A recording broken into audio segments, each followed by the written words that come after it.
Mesdames, Messieurs, bonjour et ravi de vous retrouver sur la C360, la voix d'une Afrique nouvelle et souveraine.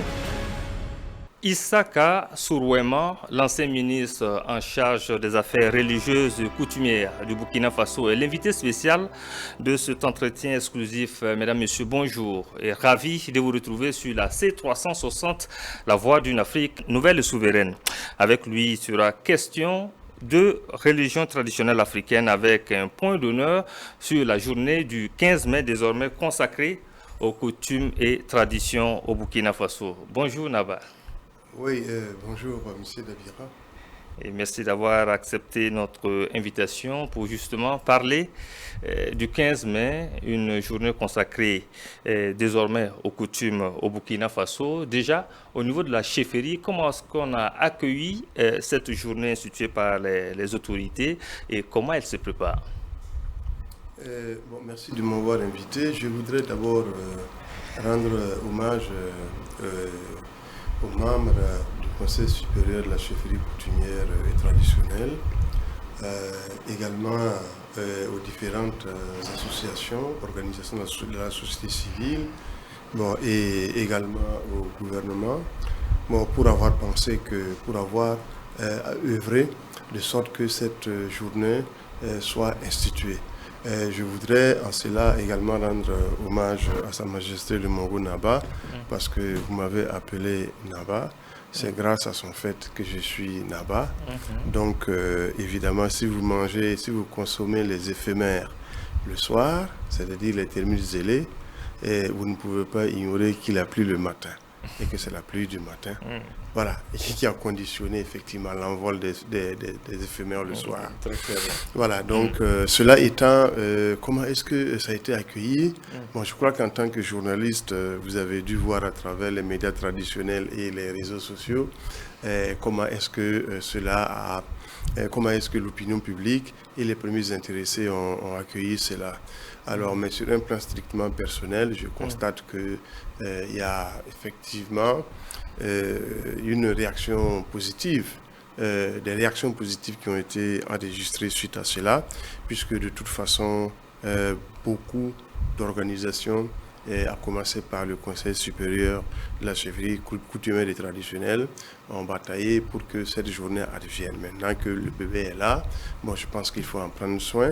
Et donc, c'est tout à fait positif. Et c'est à l'honneur des premiers acteurs qui ont travaillé. C'est à l'honneur de la société civile. C'est également à l'honneur du gouvernement.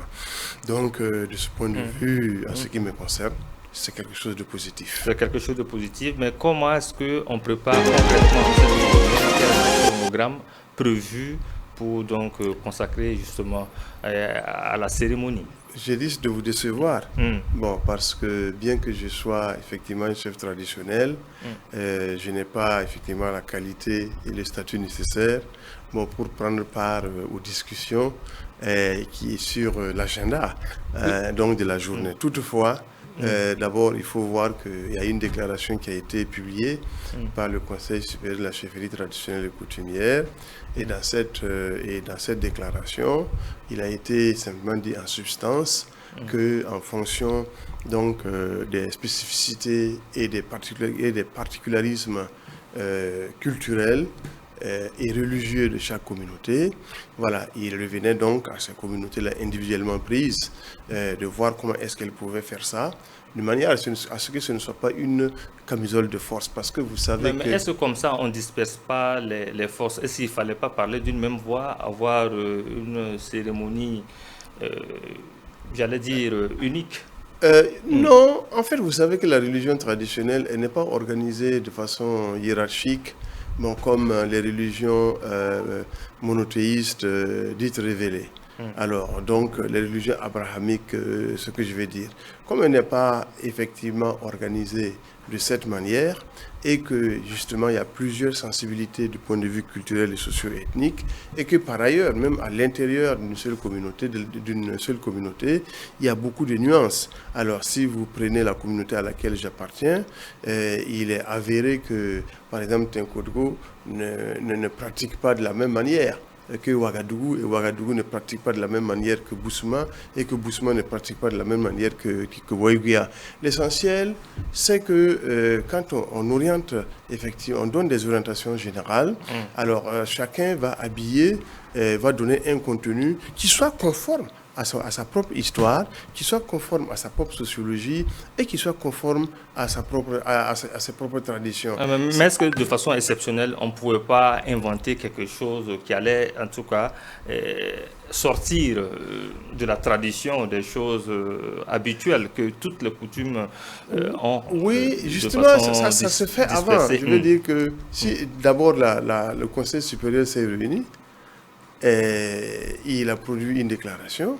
Parce que certains voient en cela un malaise au sein donc, des traditionalistes qui n'arrivent toujours pas à parler d'une même voix. Non, il parle d'une même voix dans la mesure où la déclaration a été rendue publique. Donc, quoi de plus normal? Qu'est-ce qui peut en fait être différent quand on parle d'une seule voix? La déclaration, ça a été fait de façon consensuelle. Donc, si ça a été fait de façon consensuelle, bon, eh bien, ça veut dire que les gens ont parlé d'une même voix. En amont, avant qu'ils ont rencontré, les membres ont rencontré le gouvernement, et c'est même les acteurs qui ont choisi la date du 15 mai de façon consensuelle. Alors, donc, si on prend que ne serait-ce que de ces deux éléments, on ne peut pas dire que les gens ne parlent pas d'une seule voix. Parce qu'en réalité, la question que vous posez, même si elle est pertinente, si on doit, par exemple, de façon solennelle, par exemple, s'asseoir pour dire ou faire les choses de la même manière, ça peut aussi engendrer d'autres interprétations, parce qu'on pourrait penser que des communautés ont une certaine ascendance, par exemple, sur d'autres, et ça peut poser problème. Alors, par contre... Mais fait de façon dispersée, est-ce qu'on aura l'objectif, le résultat escompté à la fin? Mais si, d'abord, c'est une illusion. Alors, si on prend le cas, par exemple, des communautés, de la communauté évangélique, vous savez qu'officiellement, il y a 13, 14 ou 15 dénominations. Alors, maintenant, si les gens décident, par exemple, de prendre quelque chose, je parle de la Fédération des Églises et Missions évangéliques, et puis il y a d'autres dénominations qui ne sont pas membres de la fédération. Alors, si à l'échelle de la FEME, il y a une décision qui est prise, il revient maintenant à chaque dénomination de la FEME, les AD, par exemple, les Assemblées de Dieu, l'église de l'Alliance chrétienne, par exemple, l'église, la mission apostolique, etc. S'il y a une décision qui est prise, chacune de ces dénominations donne un contenu qui est conforme à sa doctrine. Donc, oui, à sa sensibilité doctrinale. Donc, ce n'est pas pour cela que ça ne veut pas, que ça veut dire que les dénominations ne parlent pas d'une seule et même voix. Donc, si on compare ça, mais de cette manière, en fait, on peut tout à fait comprendre, mais je suis conscient du fait que, comme c'est nouveau, vos préoccupations sont fondées et naturellement, il revient aux acteurs aussi, en tirant peut-être leçon de ce qui s'est dit ou de ce qui s'est fait, d'envisager quelque chose à l'avenir. Mais pour la première édition, il vaut mieux que les choses, par exemple... première expérience qui a tiré des leçons et peut-être envisager absolument. autre chose. Ensuite, il n'est pas exclu qu'il y ait une cérémonie solennelle.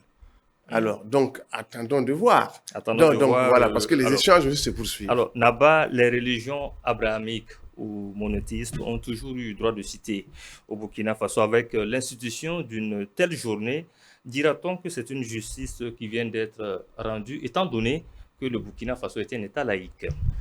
Bon, c'est ce que, par exemple, le gouvernement a dit. Oui, c'est ce que certains acteurs ont dit. Bon, mais...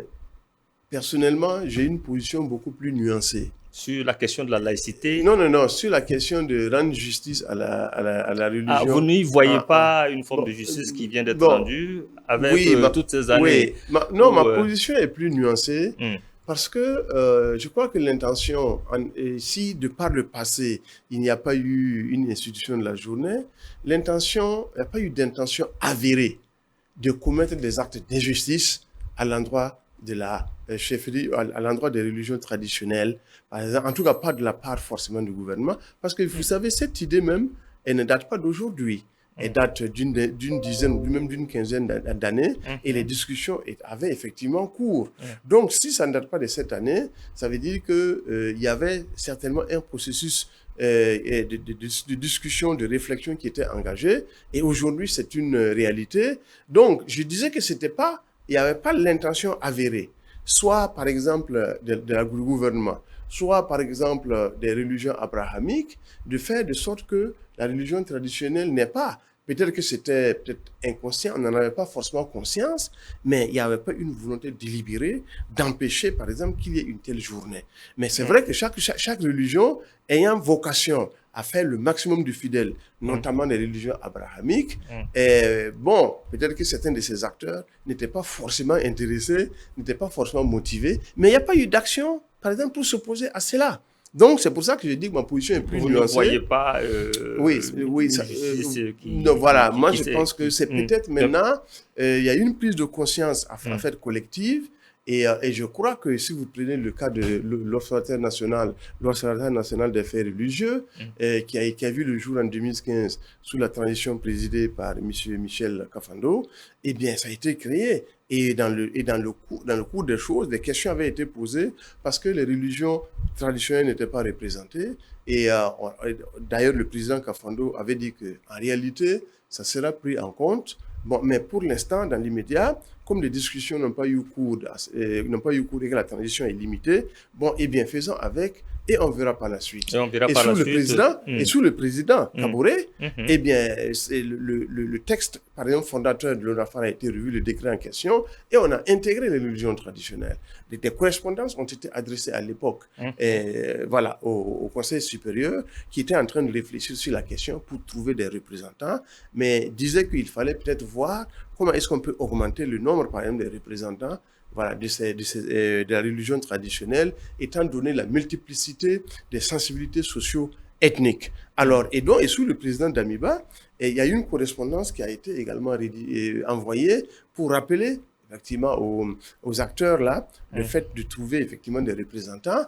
Maintenant, en disant qu'on réfléchit effectivement à l'élargissement pour l'ensemble, par exemple, des acteurs, parce que vous savez, il y a 4 pour la communauté des musulmans et il y a 4 représentants pour la communauté, par exemple, des chrétiens. Alors, donc, évangéliques et catholiques. Donc, si on donnait, par exemple, plus, par exemple, sans avoir discuté avec les intéressés, si on en donnait plus, par exemple, aux religions traditionnelles, bon, ça pouvait peut-être déséquilibrer. Donc, il fallait voir, effectivement, comment augmenter les quotas pour prendre en compte cette préoccupation. Déséquilibrer et peut-être effriter la cohésion sociale. On a vu toute cette vague d'indignation, ce qui est même de l'institution de cette journée. Alors, en votre sein, est-ce que vous comprenez ceux-là aujourd'hui qui s'indignent et qui disent aujourd'hui très clairement que le Burkina, les nouvelles autorités de la transition ont un agenda caché derrière l'institution de cette journée? Est-ce que vous comprenez cette indignation-là de certains leaders religieux qui ne le cachent pas? Bon, moi, je n'ai pas accès aux autorités de la transition, tout au moins aux premières autorités de la transition. Bon, donc, je ne peux pas savoir s'il y a un agenda caché ou pas. Mais est-ce que vous comprenez cette indignation-là déjà? Parce que ça vous touche directement. Oui, puisqu'on accuse les autorités, moi je ne sais pas. Donc, maintenant, je ne peux pas me prononcer. Par contre, je crois que d'abord, cette indignation, de mon point de vue, n'est pas pertinente. Alors, elle aurait été peut-être plus pertinente si les acteurs qui tiennent ces propos avaient approché le Conseil supérieur de la chefferie traditionnelle et coutumière pour comprendre, avait approché le gouvernement, par exemple, pour comprendre, avait approché les organisations de la société civile qui ont bataillé pour que cette journée advienne, pour davantage comprendre. Mais en tout cas, quand j'écoute certains propos, j'ai comme l'impression qu'il n'y a pas eu cette démarche. Or, en réalité, la sagesse aurait commandé que, avant de se prononcer, effectivement, qu'on aille à l'information. Premier élément. Deuxième élément, je pense personnellement que c'est une première expérience. Donc, on peut comprendre les inquiétudes, certaines inquiétudes, pas les indignations, mais les inquiétudes Mais il faut donner, il faut donner l'occasion. Lesquels? Non, il faut donner l'occasion, par exemple, aux acteurs que je viens de citer, de donner le contenu concret et ensuite on avisera. Maintenant, je dis que les inquiétudes peuvent se justifier, peuvent être compréhensibles, mais pas forcément justifiables, parce que ce qui est nouveau, naturellement, engendre toujours des interrogations. C'est en cela que les inquiétudes là sont fondées. Et c'est aux acteurs d'œuvrer à donner des réponses à ces interrogations-là. Rappelez-vous, vous m'avez présenté comme l'ancien ministre des Affaires religieuses et coutumières. Quand le ministère a été créé, il y a des communautés religieuses qui n'ont pas vu ça d'un bon œil. Mais après, vous voyez dans certaines déclarations, il y a aussi des communautés qui ont suspendu leur jugement pour attendre de voir. Et celles qui ont suspendu leur jugement, par exemple, il y a eu des déclarations des premiers responsables de ces religions-là pour dire qu'en réalité, on est sur la bonne voie avec le ministère des Affaires religieuses et coutumières. Et ça a été dit de façon officielle, mais permettez-moi de taire le nom de cette autorité religieuse. Donc, ça veut dire que ce qui est nouveau peut susciter interrogation et inquiétude. Et maintenant, le reste est naturel pour l'être humain. Ce qui est nouveau suscite des interrogations. Si vous êtes dans la lumière, par exemple, et brusquement vous entrez dans l'obscurité, eh bien, vous ne savez pas, si vous ne connaissez pas l'obscurité, mais vous avez peur. Prenez le cas des enfants. Et inversement, si vous êtes dans l'obscurité et brutalement vous êtes dans la lumière, eh bien, il y a comme un choc. Voilà. Donc, c'est compréhensible. Ce qui est nouveau doit interroger, peut inquiéter. Alors, Naba, ceux qui s'indignent le disent très clairement, c'est une promotion du satanisme selon ces personnes. Qu'est-ce que l'État peut ou doit faire justement pour mettre fin à la diabolisation des religions traditionnelles africaines? Non, mais je pense que pour ce qui est de l'État, il ne faut pas, c'est pas forcément à l'État, parce que l'État, quelque part, nous sommes tous des composantes à des degrés divers de l'État. Mais que la question aurait consisté à dire qu'est-ce que, par exemple, les acteurs peuvent faire ou qu'est-ce que on va y arriver. Déjà, pour ce qui est de l'État.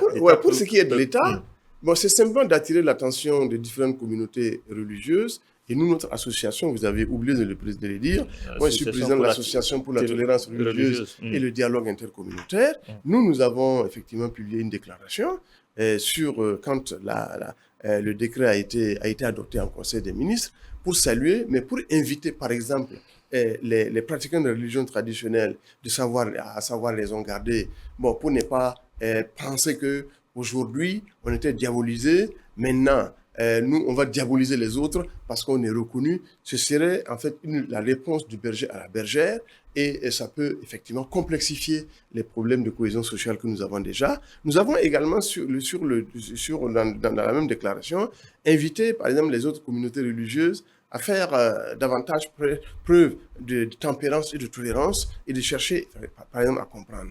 Donc si au niveau donc de l'État, je pense qu'il faut il faut inviter, il faut peut-être davantage expliquer, soit de façon isolée, individuelle aux différentes communautés ce qu'il y a, soit également asseoir les différentes communautés, par exemple pour expliquer, parce que de toute façon, vous savez que d'habitude, les premières autorités du pays rencontrent parfois les religieux et les coutumiers, en tout cas à travers leurs premières autorités, ensemble. Ça, c'est un cadre qui peut-être est informel, mais qui existe et qui est régulièrement tenu. Ça, c'est des occasions, effectivement, d'expliquer. Je crois également que la direction en charge des affaires religieuses et coutumières, par exemple, dont Mme Sanogo Mariam est la directrice générale, peut faire cela. Et d'ailleurs, il y a des choses qui sont déjà faites. Il y a des émissions, par exemple, qui sont organisées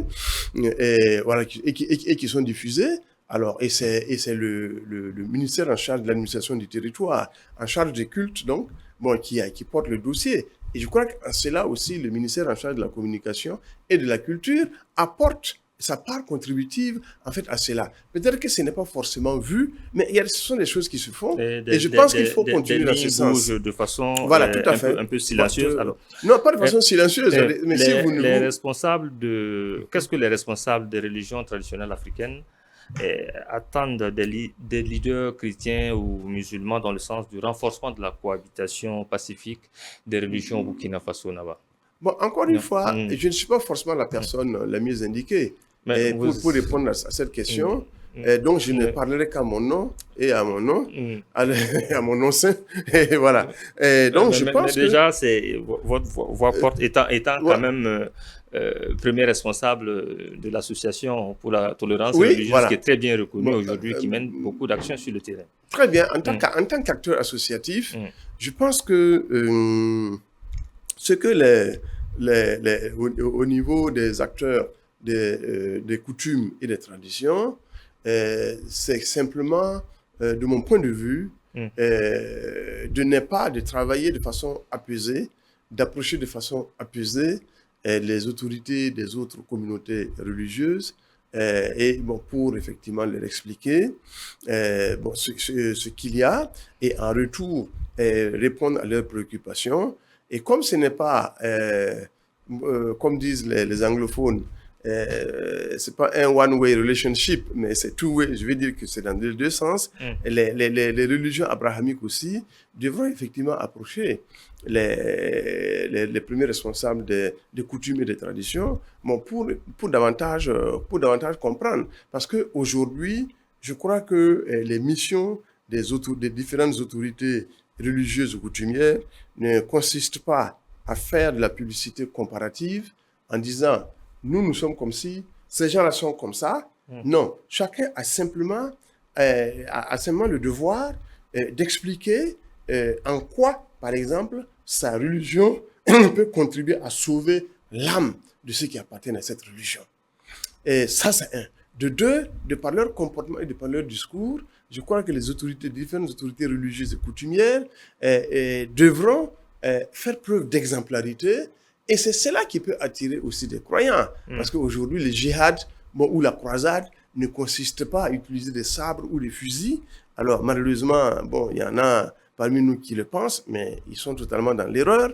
Alors, pour amener les gens dans une religion, c'est l'exemplarité, c'est le discours, c'est le comportement. C'est ça, en réalité, qu'il faut privilégier. Mais si vous faites de la comparaison, ou si vous qualifiez les autres d'être ceci ou bien de cela, vous-même là, vous risquez en réalité de les braquer contre vous et potentiellement ceux qui sont dans ces communautés religieuses et qui pourraient être intéressés à rejoindre votre communauté, mais vont se retrouver effectivement dans une solution, enfin dans une situation de malaise. Bon, et l'opposition va certainement, il y aura une opposition frontale.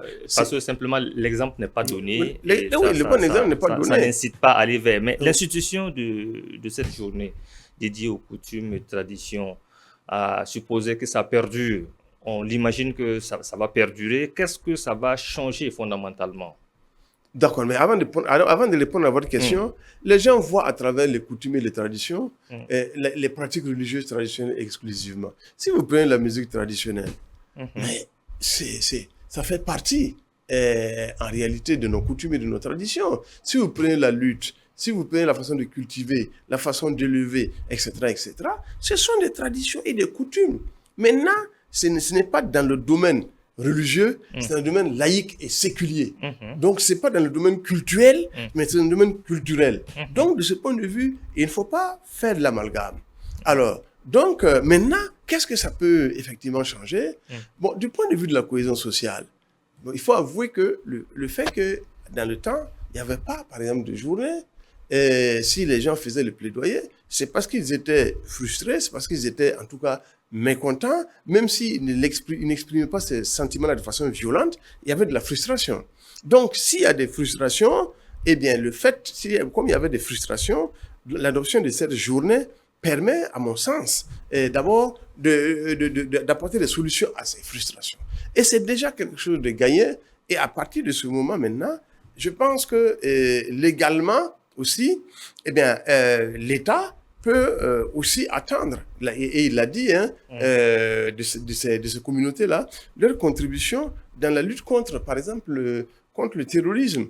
Alors, pendant qu'on y est, quel peut être l'apport justement des religions aujourd'hui traditionnelles dans la lutte contre le terrorisme? Parce qu'on ne va pas attendre l'institution de la journée pour pouvoir agir.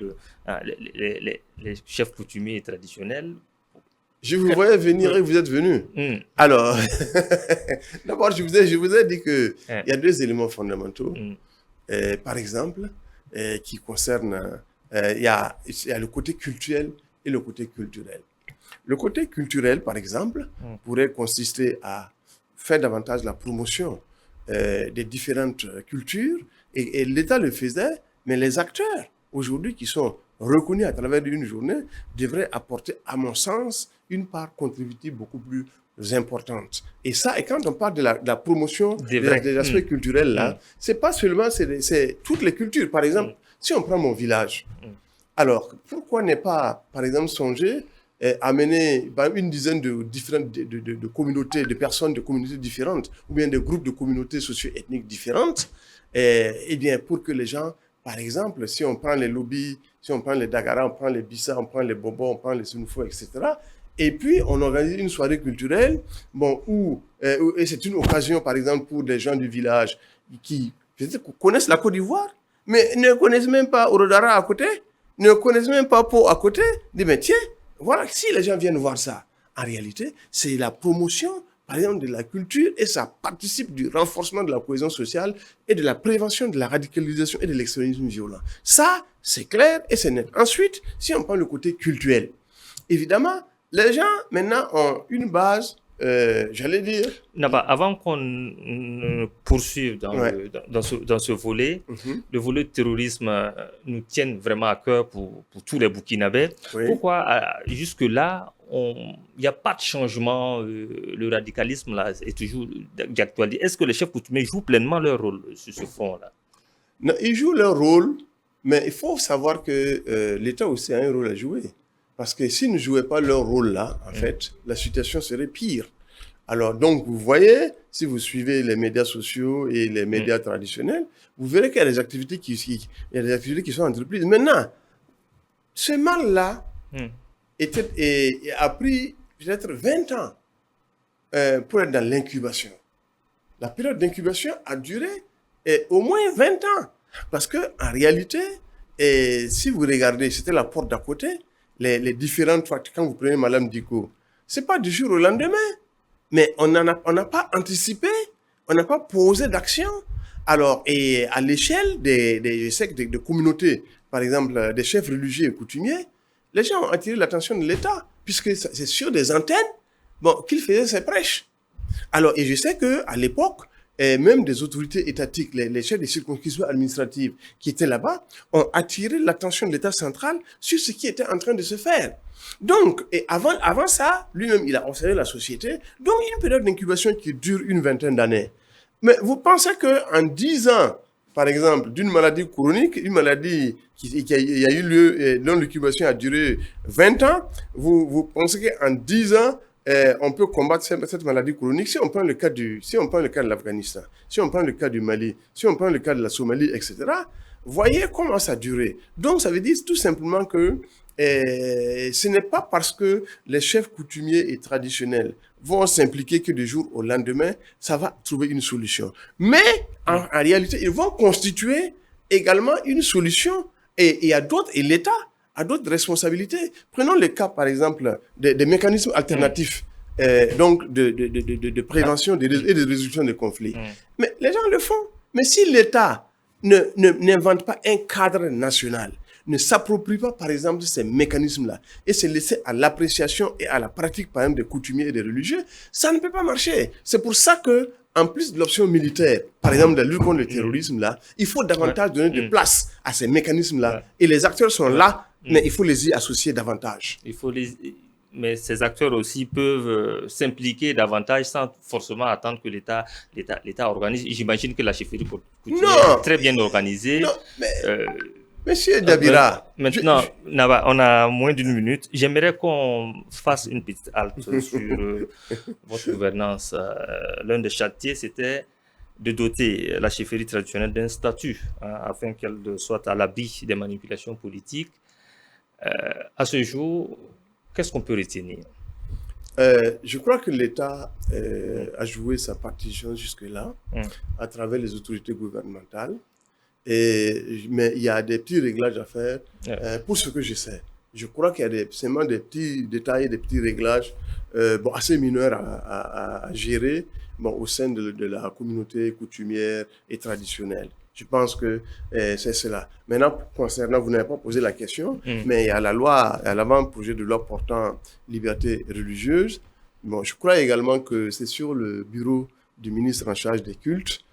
Mais il est souhaitable que justement les autorités gouvernementales et également la chefferie traditionnelle et coutumière se hâtent lentement, parce que ces textes-là, par exemple, vont nous permettre d'agir avec beaucoup plus d'efficacité. Merci, Naba, pour ces éléments d'éclairage par rapport justement à la journée du 15 mai et surtout ce que les religions traditionnelles peuvent apporter dans le sens de la cohésion sociale et de la lutte contre le terrorisme au Burkina Faso. C'est moi qui vous remercie, M. Dabira. Merci, chers téléspectateurs, d'être restés tout au long de cette émission et rendez-vous lundi prochain avec un nouvel invité. C360, la voix d'une Afrique nouvelle et souveraine.